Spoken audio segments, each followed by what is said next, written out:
Assalamualaikum warahmatullahi wabarakatuh. Nama saya Indah Sari.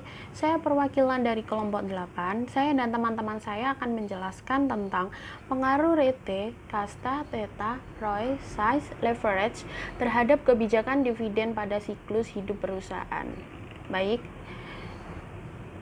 yang pertama, suatu perusahaan itu dapat berkembang jika laba tersebut itu selalu meningkat di setiap periodenya.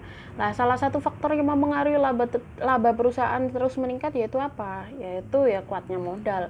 Modal bisa dari mana saja, bisa dari utang perusahaan atau investor.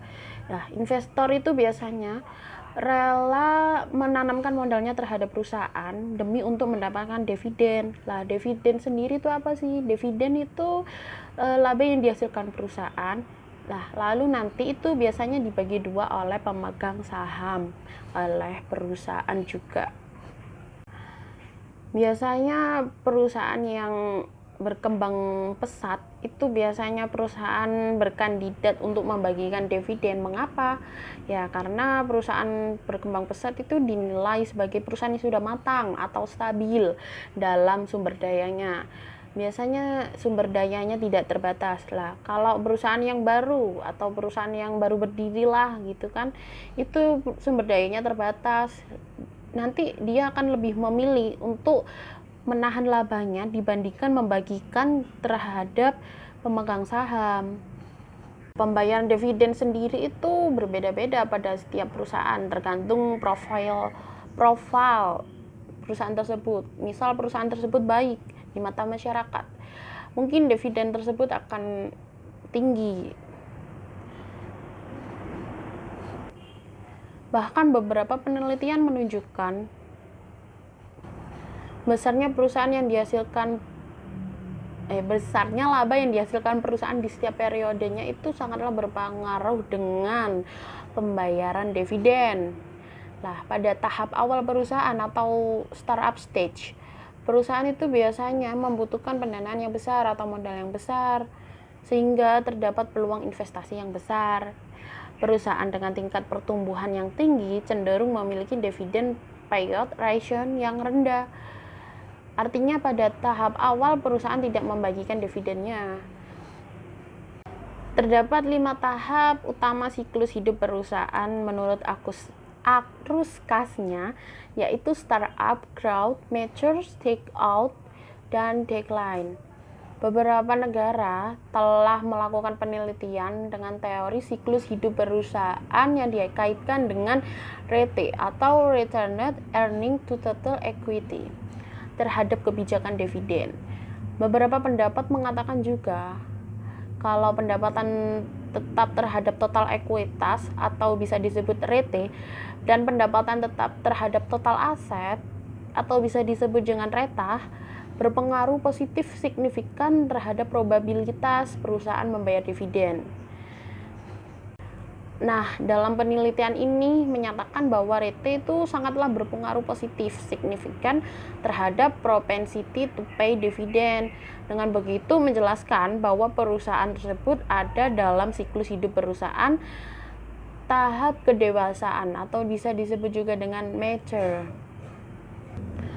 Lalu pendapat tersebut diperkuat oleh pendapat seseorang bahwa RET atau RETA berpengaruh positif signifikan terhadap kebijakan dividen dan bertolak belakang oleh pendapat orang lain menyatakan bahwa variabel RET berpengaruh positif signifikan terhadap probabilitas melakukan pembayaran dividen. Lah, penelitian ini tuh gunanya apa sih? Bertujuan untuk mengetahui bagaimana sih pengaruh siklus hidup perusahaan pada tahap startup, grow, mature, dan shake out terhadap kebijakan dividen perusahaan manufaktur yang terdaftar di Bursa Efek Indonesia periode 2014 sampai 2018. Assalamualaikum warahmatullahi wabarakatuh. Perkenalkan, nama saya Wiwi Windayani NIM 2061228 dari kelas B1 Manajemen. Saya di sini akan menjelaskan tentang metode penelitian yang digunakan. Metode penelitian ini menggunakan 6 variabel independen, yaitu 1. Retained Farming to Total Equity atau RETE, 2. Cash to total asset atau kasta. 3. Total equity to total asset atau TETA. 4. Return on equity atau ROE. 5. Ukuran perusahaan atau size. Dan yang keenam, utang perusahaan atau leverage dengan satu variabel dependen yaitu kebijakan dividen atau DIF. Populasi penelitian ini adalah perusahaan manufaktur yang tercatat di Bursa Efek Indonesia atau BEI pada tahun 2014 sampai 2018 dengan jumlah 170 perusahaan. Penelitian ini menggunakan teknik sampling, yaitu purpose sampling, untuk menentukan sampel yang akan digunakan. Jumlah sampel yang dapat memenuhi kriteria tersebut sebanyak 76 perusahaan dari 170 perusahaan yang tercatat.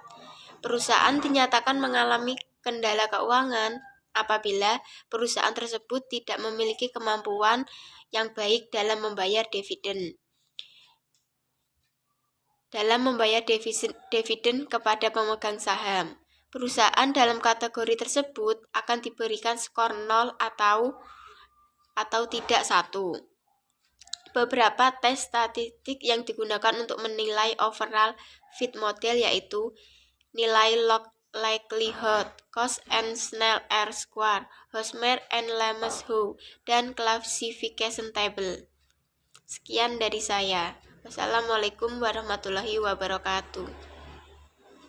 Selanjutnya, saya akan menjelaskan hasil dari penelitian tersebut.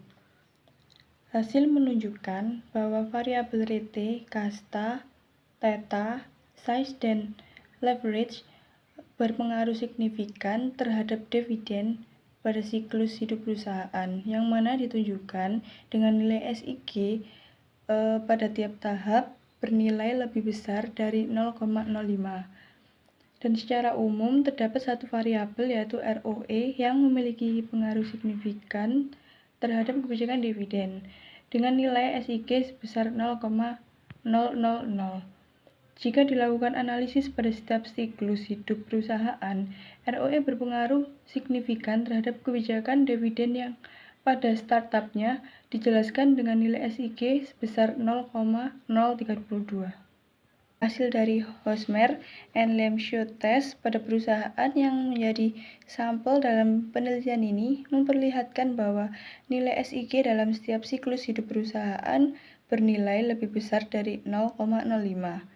Pada tahap startup bernilai 0,332, tahap growth bernilai 0,999, tahap mature sebesar 0,019, tahap shakeout bernilai 0,821, dan terakhir pengujian pada keseluruhan bernilai 0,338.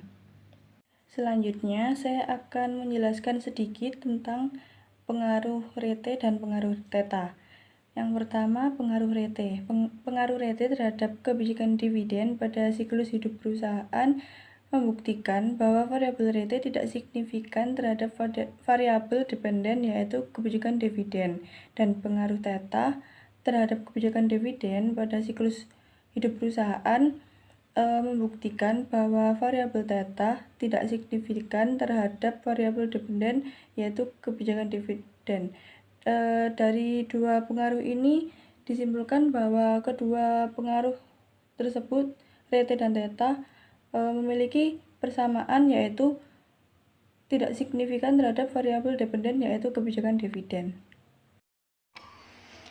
Penelitian ini menganalisis pengaruh rate, kasta, theta, size, dan leverage terhadap kebijakan dividen pada siklus hidup perusahaan. Jadi hasil penelitian ini menunjukkan bahwa variabel ROE memiliki pengaruh yang signifikan positif terhadap kebijakan dividen. Lebih lanjut, jika dilakukan analisis pada setiap siklus hidup perusahaan, ROE berpengaruh signifikan positif terhadap kebijakan dividen pada tahap startup. Sementara, variabel rate, kasta, theta, size, dan leverage berpengaruh tidak signifikan positif terhadap kebijakan dividen pada siklus hidup perusahaan.